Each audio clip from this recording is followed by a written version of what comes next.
아멘. 한번 따라하겠습니다. 나를 능하게 하시는 하나님, 나를 능하게 하시는 하나님,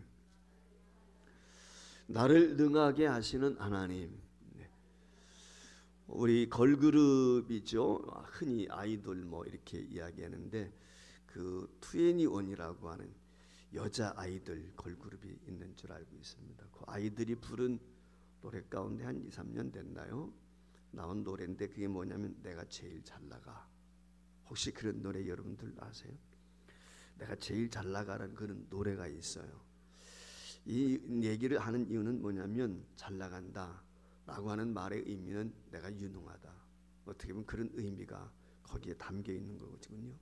내가 잘 나가는 사람이야 이래봬도 한마디로 말하면 그런 자부심을 가지고 살아가는 사람들이 어려운 시국이 있지만 우리 주변에는 그런 사람들이 종종 있습니다.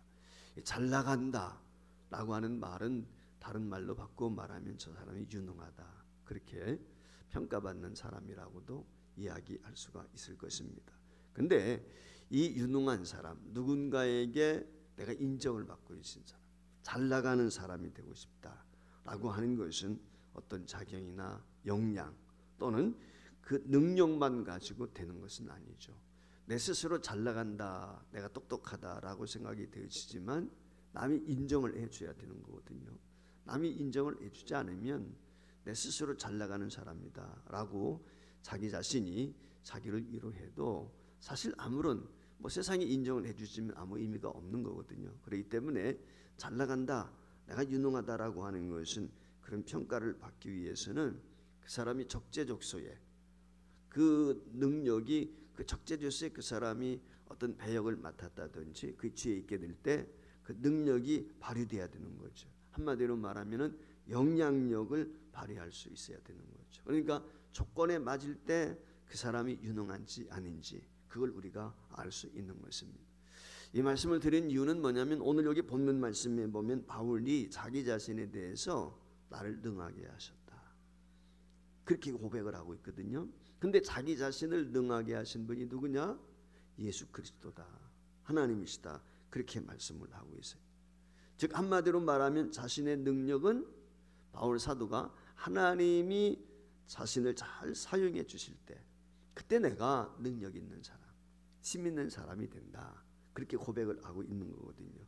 그러니까 이 말씀을 통해서 보면 그리스도의 능력, 그리스도의 힘은 어디서부터 오는가라고 했을 때 하나님이 나를 어떻게 평가하는가, 하나님이 나를 어떻게 사용하느냐 거기에 달려 있다는 것이죠. 그러니까 믿음 안에서 능력이 있고 권능이 있다라고 했을 때 그것은 내가 능력 있다, 힘이 있다라고 자기가 스스로 고백해서 되는 것이 아니고 하나님이 그렇게 인정해 주실 때, 하나님이 그와 같이 힘을 주실 때 가능하다는 거예요.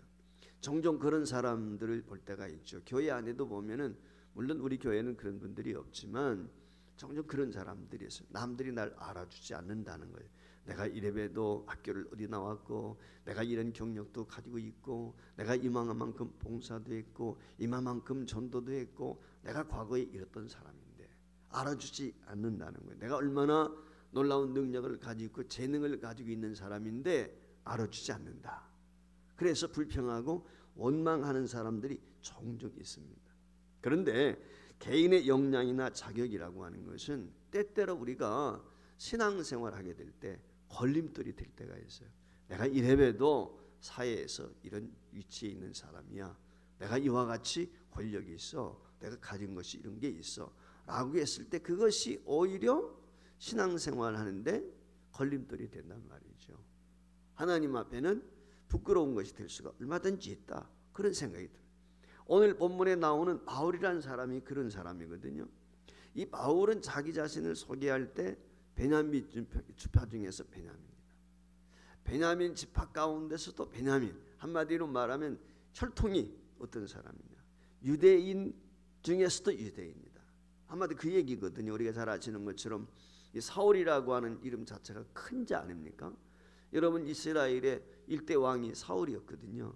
그러니까 오늘 이 바울이 이 변화서 이 바울이 되기 전에 이름이 사울인데 스스로도 큰 자라고 여겼던 거예요. 그러니까 자기는 베냐민 중에 베냐민, 즉 유대인 중에 유대인이다. 혈통과 가문을 자랑했던 사람.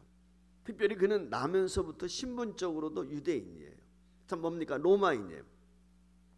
그 시대에 로마가 전 세계를 지배하고 있었으니까 로마 시민권을 갖는다고 하는 것은 엄청난 권력을 갖는 거나 마찬가지. 그러니까 한마디로 말하면은 바울 사도 특권층에 속한 사람이에요. 그리고 최고의 당시 학자였던 가말리알 문화상 수제자란 말이죠. 학문적으로도 뛰어난 사람. 특별히 바리새인 중에 바리새인, 열심당원이죠. 신앙생활 하는데도 하나님을 믿는데도 아주 열정적으로 믿는 사람. 특별히 나이도 젊은데도 불구하고 그는 사내들인 공회원 중에 한 사람이에요. 그러니까 이 젊은 나이에 부와 권력과 모든 것을 갖추고 있는 사람이에요. 그뿐이 아니죠.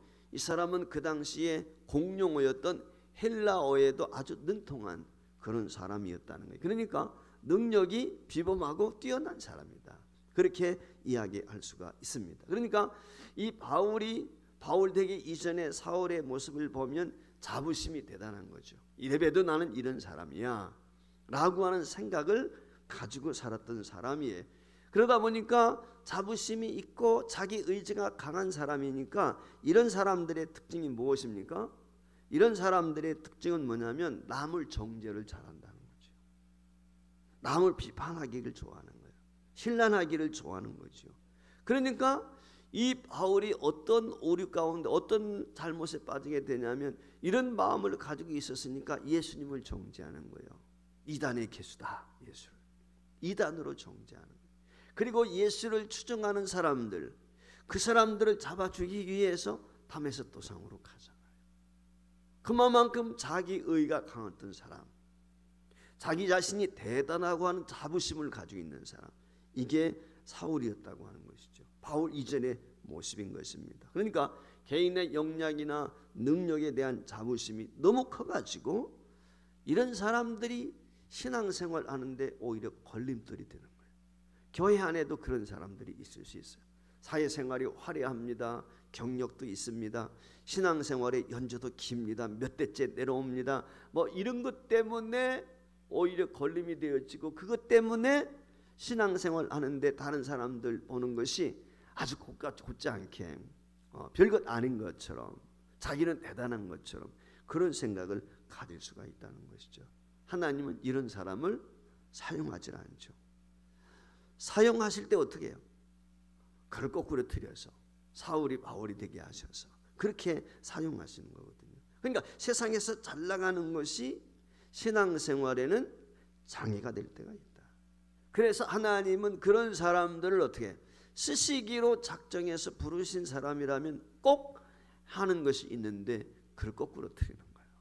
그걸 깨부수는 거예요. 어떻게든지 꺾어야 돼요. 그래서 그 자를 겸손하게 만들고 연약하게 만들어서 하나님의 도구로 사용하는 경우를 볼 수가 있죠. 그렇기 때문에 신앙인, 믿는 성도의 능력은 어디서부터 오느냐? 첫 번째, 충성에서 그 능력과 힘이 오는 것입니다. 오늘 여기 자부심이 대단했던 바울, 이 바울이 교회와 그리스도인들을 핍박하기 위해서 우리가 잘 알고 있는 것처럼 사도행전 9장에 보면 시리아의 다메섹으로 가지 않습니까? 그 다메섹으로 가는 도중에 그 광채를 보게 된단 말이죠. 그리고 하나님의 음성을 듣게 되죠. 그 눈이 멀게 되고 제대로 말도 하지 못하게 되고 움직일 수도 없는 그런 상황 가운데 직면하면서 그 광채, 눈이 부셔서 감히 눈을 뜰 수 없는 그 광채와 더불어서 예수님의 음성을 듣게 되는 거거든요. 그 하나님의 영광 가운데 지극히 작은 그 한 줄기 빛, 그것을 통해서 이 사울이 깨닫게 되어지는 것이 무엇이냐면 자기 스스로가 나는 베냐민 지파 중에 베냐민 사람, 날 때부터 이 유대인, 로마인, 바리새인 중에 바리새인, 자부심이 대단했던 그 스스로였는데 무기력한 존재인 것을 그때 당시 깨닫게 되는 것이죠. 보잘것없는 존재구나 라고 하는 걸 깨닫게 되는 것이죠. 우리가 기억해야 될 것은 하나님의 뜻이 이루어지기 위해서는 우리 하찮은 존재, 보잘것없는 존재, 이것이 확인이 돼야 돼요. 하나님 앞에 내가 어떤 존재인지, 하나님 앞에 돌이키게 될 때 그때 하나님의 사람으로, 힘 있는 사람으로 우리가 쓰임을 받을 수 있는 것이죠. 바울이 하나님을 대적했단 말이죠. 이 다메섹 도상에서 주님을 만나기 이전까지만 해도 자기는 하나님을 잘 믿는다고 생각을 했지만 사실은 자기 열심이죠. 그래서 하나님을 대적하는 대적자가 되고 교회 핍박자가 되었단 말이죠. 근데 주님께서 그런 자신을 어떻게 아십니까? 오래 참아주셨다는 거예요. 오늘 본문 말씀에 보면. 그리고 때가 되었을 때 그를 굴복시켜서 하나님의 사람 되게 하셨다. 사도가 되게 하셨다. 이방인에게 복음을 전하는 이방인의 사도가 되게 하셨다. 그 직분까지 내게 주셨다 라고 하는 것을 고백을 하고 있는 거죠. 이 직분과 이 역할, 이것은 그가 능력이 있어서가 아니라는 거예요. 내 힘으로 하는 게 아니라, 과거 같으면 바울이 어떤 생각을 가지고 있어요? 내가 능력이 많아서, 내가 아는 것이 많아서, 내가 지식이 많아서, 권세가 있기 때문에 이렇게 생각을 했을 거예요. 근데 바울은 지금 그와 같이 생각하지 않는 거예요. 이건 전적인 하나님의 은혜다. 자기가 능력이라고 생각했던 것, 세상에서 잘 나간다고 생각했던 것, 자기가 자랑거리로 여겼던 것은 하나님 앞에 산낱 배설물과 같은 존재다. 아무것도 없는, 아무 쓸모도 없는 배설물 같은 존재인 것을 그가 깨닫게 되었다는 것. 그것을 깨닫게 되었을 때 하나님이 내게 직임을 주시고 그 직임을 감당할 수 있는 힘과 능력을 주님이 주셨다는 거예요. 그래서 그 힘과 능력을 주님이 주셨기 때문에 내 힘으로 하는 것이 아니니까 자기는 오직 감사함으로 감당할 수밖에 없다. 그걸 지금 고백을 하고 있는 거거든요. 그래서 오늘 여기 본문 12절로 14절 말씀에 보면은 이렇게 바울이 고백을 합니다. 나를 능하게 하신 그리스도 예수 우리 주께 내가 감사함은, 나를 능력 있게 한 분이 누구냐? 우리 예수님이라는 거예요. 우리 하나님이라는 거예요. 나를 충성되이 여겨 내게 직분을 맡기심이니 내가 전에는 비방자요 박해자요 폭행자였으나 동의여 긍휼을 입은 것은 내가 믿지 아니할 때에 알지 못하고 행하였음이라. 우리 주의 은혜가 그리스도 안에 있는 믿음과 사랑과 함께 넘치도록 풍성하였도다. 이 말의 의미가 뭐예요? 버림받아 마땅한 나를 용납하시고 일까지 맡기셨단 말이에요. 그러니 내가 너무 감사하다. 하나님을 대적했던 사람, 예수 믿는 사람들을 핍박했던 사람, 교회를 핍박했던 나, 버림받아 마땅한데 근데 하나님이 나를 돌이키게 하시고 나에게 직분까지 주셨다는 거예요. 따라서 이 일을 감당하는 데 있어서, 이 역량을 내가 감당하는 데 있어서 이것은 내 힘으로 하는 것이 아니라 전적으로 그분이 내게 맡기셨기 때문에 그분의 은혜로 하는 것이다. 따라서 나는 그분 앞에 충성할 것밖에 없다 라고 하는 것을 지금 고백을 하고 있는 것이죠. 이것이 바로 신앙인이 지닐 수 있는 직분과 능력에 대한 이해인 것입니다. 여러분, 신앙인은 무엇일까요? 신앙인, 믿음의 사람이란 무엇입니까? 믿음의 사람이라는 것은 다른 것이 아니죠. 하나님의 판단과 능력 앞에서 자신을 내려놓는 거예요. 나를 비우는 거예요. 그게 믿음의 사람이죠. 그렇기 때문에 신앙인의 능력은 그분의 그 주권을 철저히 인정하고 그분 앞에 충성하는 데서부터 나오는 것입니다. 그러니까 하나님의 절대적인 주권을 인정하고 그 앞에 충성하게 될 때 그분이 나로 하여금 그 직임을 감당할 수 있는 힘과 능력도 주신다. 그러니까 그리스도의 힘은 내게서 나오는 게 아니라 하나님의 은혜, 충성을 다할 때 바로 힘이 있다라고 하는 것이죠. 두 번째, 그리스도의 힘은 어디서부터 오는 것입니까? 자기 자신의 정직한 평가예요. 내가 누구냐? 즉 한마디로 말하면 자기 자신에 대한 평가란 말의 의미는 자기 정체성이에요. 내가 어떤 존재인가 이걸 익히 아는 거예요. 그래서 오늘 여기 본문 말씀에 13절로 16절 말씀에 보면 바울이 이렇게 고백을 하죠. 나이가 전에는 비방자요 박해자요 폭행자였다. 내가 과거에 이런 사람이었다는 거예요. 그러니까 하나님 보시기엔 내가 쓸모없는 존재, 사용되어질 수 없는 그릇이죠. 하나님과 대척점에 있으니까. 그런데 도리어 긍휼을 입은 것이, 내가 이런 존재였는데 하나님의 은혜를 입었다. 내가 믿지 아니할 때에 알지 못하고 행하시. 내가 알고 행한 것이 아니라 모르기 때문이었다. 그래서 하나님이 모르고 행한 나의 허물과 죄에 대해서 긍휼히 여겨 주셨다. 불쌍히 여겨 주셨다 라고 하는 거예요. 우리 주의 은혜가 그리스도 예수 안인 믿음과 사랑과 함께 넘치도록 풍성하였도다. 믿보다 모든 사람이 받을 만한 이 말이요 그리스도 예수께서 죄인을 구원하시려고 세상에 임하셨도다 하였도다. 죄인 중에 내가 개순이라 그러나 내가 긍휼을 입은 까닭은 예수 그리스도께서 내가 먼저 일체 오래 참으심을 보이사 후에 주를 믿어 영생 얻는 자들에게 본이 되게 하려 하심이라. 자, 오늘 여기 말씀에 보면 예수 믿기 이전에 자신에 대해서 세세히 밝히고 있어요. 내가 어떤 존재였는지, 그리고 현재 나의 모습은 어떤 것인지, 자신의 정체성이 무엇인지, 그걸 오늘 여기서 이야기하고 있거든요. 바울이 그리스도인이 되기 전에 자기 자신이 어떤 사람이었는지, 어떤 삶을 살았는지 그걸 오늘 설명을 하고 있어요. 자기는 한마디로 말하면 주님을 이단으로 정죄하고 핍박했다는 것입니다. 교회를 비방했다는 거예요. 교회와 성도들을 무자비하게 박해했다는 거예요. 그게 솔직한 자신의 고백인 거예요. 그러니까 이 바울이 예수 믿기 전에 자기 자신의 그 진실된 모습을 정당하게 지금 이야기하고 있어요. 누구에게 지금 이야기하고 있어요? 오늘 디모데서거든요. 디모데가 누구예요? 바울과 비교하면 나이가 한참 어린 개인이에요. 개인. 교회 앞에 하는 개인이에요. 개인. 지금 개인 서신이거든요. 디모데는 교회 앞에 하는 얘기가 아니라 개인 서신인데 굳이 자기 자신에 대한 부끄러운 과거를 이야기할 필요가 없죠. 그런데도 불구하고 그 모든 것을 그대로 밝히고 있어요. 숨기지 않고 있는 그대로 모습을 이야기하고 있어요. 왜 그렇습니까? 여기에 그리스도인의 자유와 능력이 있기 때문에. 사람은 자기를 과장하고 싶어요. 대다수 자기를 드러내고 싶어 한단 말이죠. 그래서 과거에 쩍쩍쩍 하면서 내가 이래봬도 어땠다. 사람들 이 얘기 그런 얘기 많이 하잖아요. 남자들도 모이게 되면요 군대 얘기 막 합니다. 무용담처럼 말이죠. 근데 가만히 들어보면은 거기에 좀 침새붕대하는 것이 그게 눈에 보여. 들을 때 요만한 것도 이만하게 키워가지고 말이죠. 그게 사람의 마음인 거거든요. 그런데 과거에 내가 얼마나 화려했느냐, 얼마나 힘이 있고 능력이 있었느냐, 이게 중요한 게 아니고 실상은 현재죠. 지금이 중요한 거죠. 과거에 내가 이런 사람이었다. 그것보다도 지금 나의 정체성, 나의 현재가 어떤 건가. 문제는 현재란 말이죠. 현재 내가 어떤 모습으로 있는가, 어떤 사람인가. 현재 자기의 정체성, 자기의 모습, 이게 중요한 거예요.